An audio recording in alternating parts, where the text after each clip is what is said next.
Good day, my brothers and sisters. I hope you're all having a wonderful day. I just have a short devotional that I wanted to share with you today, taking a little bit of a break about sharing things about prophetic words and, what prophecy means and that sort of thing. But we all have questions in life, and what is the question today? It's about money. A lot of us think that money is the answer to everything, but in Ecclesiastes here, chapter 10, verse 9 says, "A feast is made for laughter, and wine makes life merry, but money is the answer for everything."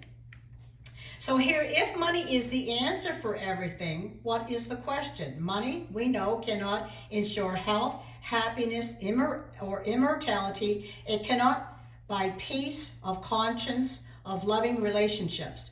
Yet it is not to be despised. Money supplies 1,000 advantages. It can support a Christian college, send a missionary to Africa, supply Bibles for China, buy cooling fans for poor people in the city.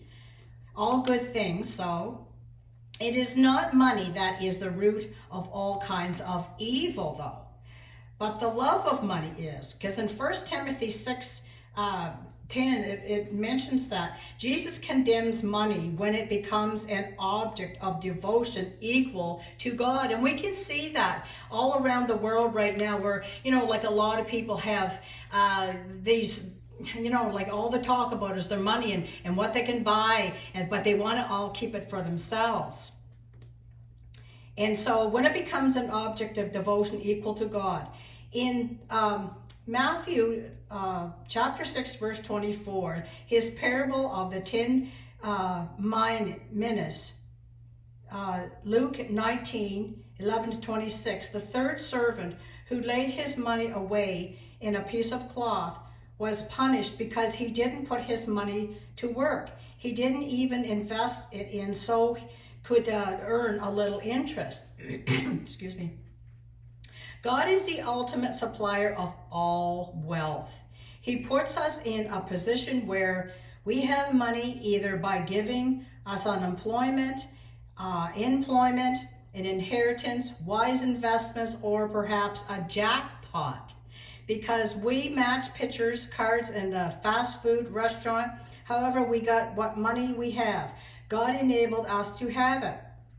And therefore, he has a right to say what we do with the money that he gave us. The question is, what is most important, versatile position?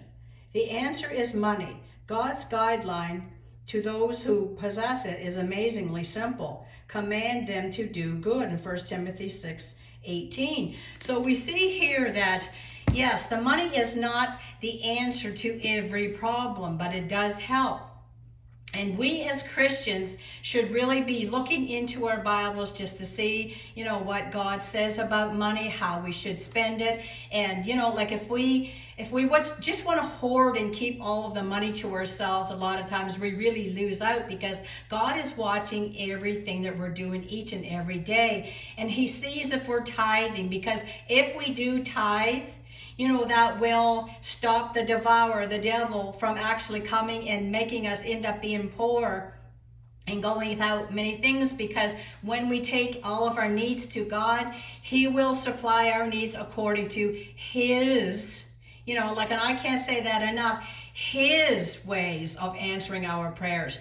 He entrusts each and every one of us with different things in our lives, because before we ever come to earth, he has a pre-planned for our lives. And many times we think, well, gee, why is this person over here? Why do they have more than I have, and so forth. But we're not supposed to look at what other people have, but we will be a lot more comfortable with ourselves and our surroundings and what God has given us, as long as we are keeping our eyes on him and not other people, and then not about the things that we don't have. And I know that we are supposed to care for the widows, to care for the homeless, the poor. Our Bible tells us about that as well. So this short devotional that I have shared here today should really kind of keep us grounded, so that we're not always thinking about money. Sure, we love money. We love nice things. And there's nothing wrong with that. But at the same time, just keep looking to God. And really, I find one of the things that really helps me is at the end of a day, I will thank God for everything that He has given me. Like for a warm home to live in, a bed to sleep in, food on my table and stuff, because there are a lot of people that don't have that. We're beginning to see more and more homeless people, and there's so many things that are happening in life that really seem to bring unrest. But I'm finding as long as we keep our focus on Jesus, He will guide and direct everything else. And not to really focus on, like I was saying, about a lot of the things that we don't have, or compare ourselves to other people, because when we do that, we really rob ourselves of a blessing, just to see what God has done for us. And so I really hope that this ministers to you today, and that this encourages you, because God is always watching everything that we're doing and what we need, and we just need to keep lifting all those prayers up to God, because He does hear, as we spend that time with Him in praise and worship and stuff, and allow the Holy Spirit to come into our lives.